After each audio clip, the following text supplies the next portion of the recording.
Did you know that there is a cult along the Appalachian Trail that actively tries to recruit hikers?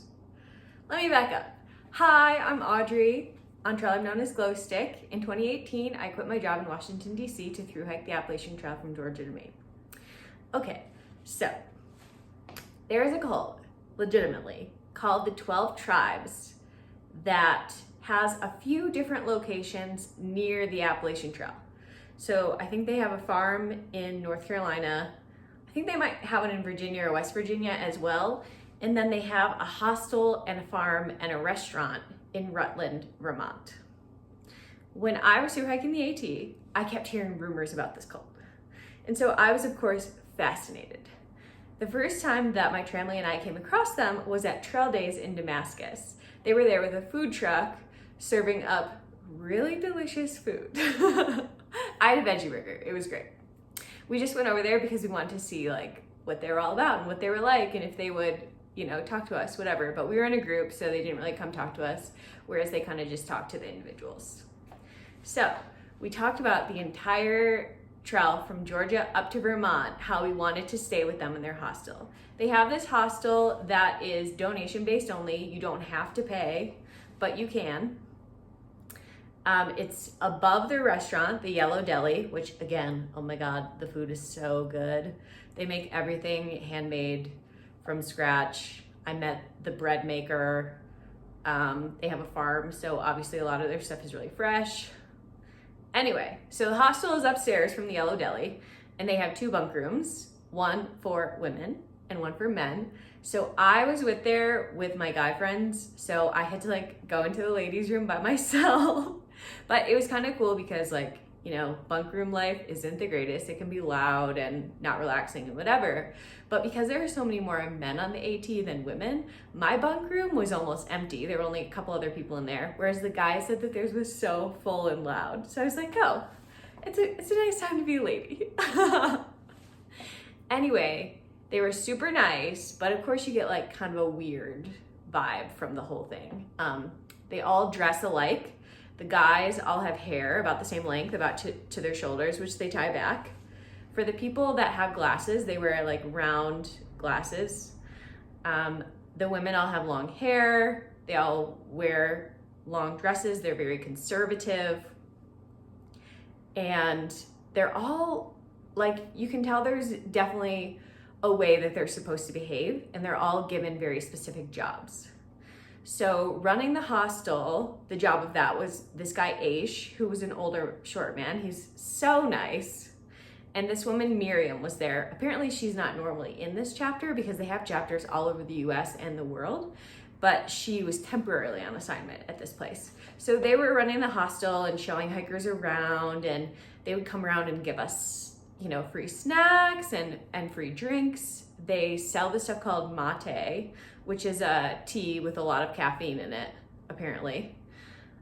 So they sell that in stores, and they sell it at their restaurants, which they have multiple Yellow Delis around the US and possibly the world, I'm not sure, but I know they do around the world because they have one right here in Boulder, where I live. And so they would ask you oh, would you mind helping out with a certain chore? And in return, we'll give you this food, or we'll give you these drinks, or whatever. So, they were super nice, super nice, catered to hikers, really kind, but they have a reputation, first of all, for not treating their women very well. They're a very conservative religious cult, and I'm not a religious person, so I don't fully understand this, but it seems that they kind of they try to follow the Bible exactly. So they're kind of trying to live back in 1st century times, which is questionable already. From my standpoint, again, not religious, don't want to offend anyone. And then they've also gotten in trouble for child labor laws, having their children work, and child abuse. Although from what I saw in that was internationally, that was in Germany. So this wasn't specifically the Vermont chapter, we'll say. I was invited. I was there. I got there on a Friday because their restaurant closes for the Sabbath from Friday at 3 p.m. to Sunday at 12 p.m. and I wanted so badly to go to this restaurant because I heard such amazing things about it, and it was everything I could want and more. Anyway, so I got there on a Friday, and Saturday is their Sabbath. And so they have a Friday night Sabbath celebration where they all come together, the whole community comes together, and they have a dinner, and they sing, and they talk about what they're grateful for, and they do these group dances, and they invite hikers to come to the Sabbath day celebration if they would like. So I was like, heck yeah, I want to go to this. It'll be an interesting cultural experience. And they kept forcing us with tea. They want us to drink more and more and more tea, which very nice, but kind of weird. We all felt a little weird the next day. And they cooked dinner for us. It was delicious. And they sat us at tables where there would be at least one member at each table, and we could ask them questions about their life and things like that. So I sat with this guy, Love. He was the bread maker, and he was just a super nice, super simple guy. Didn't really give us a lot of background on himself, but he just talked about, you know, his job, and we could ask questions about like where they lived and how often they came together. And in that building, that's their community center that we went to. So they have all of their community gathering events. And then upstairs, they have their homeschooling room. And it was really interesting. I went upstairs to use the restroom, and I had to like wait in a little line. And so I was like inside the homeschooling room, and there was a timeline of when they were created, which I think was back in like the 60s. And they were talking about on the board, it was like negative connotations. And it was saying something about that people thinking they're a cult. So they're self-aware, even if they don't necessarily think they are a cult. So anyway, that was pretty much it. I mean, they were really generous. They were really nice, but it was definitely these undertones of, you know, they're keeping things pretty tight to the vest. Oh, and one other thing is that I don't actually know if they actively recruit hikers, but I assume that's why they have a hostel.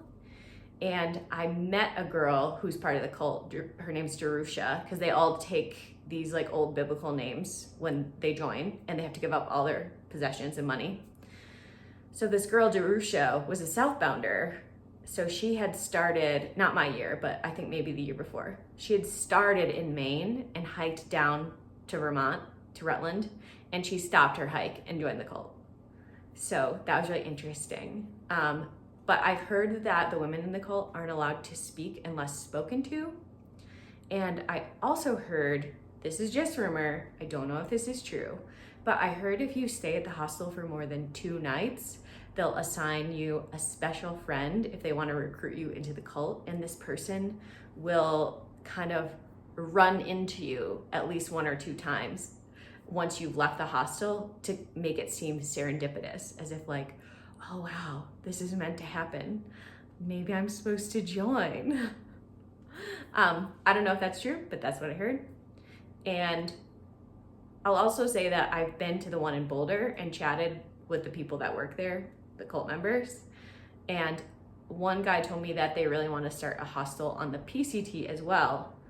So I have to imagine that there's a reason for that, and that they probably are getting some recruits from the trail. Because, you know, thru-hikers are kind of a lost bunch generally. You know, they're searching for something. So it makes sense that they would go after people who are searching for something. And I mean, they do make it look like they have a really tight-knit community. And I gotta say, those group dances that we did with them, so fun, so fun.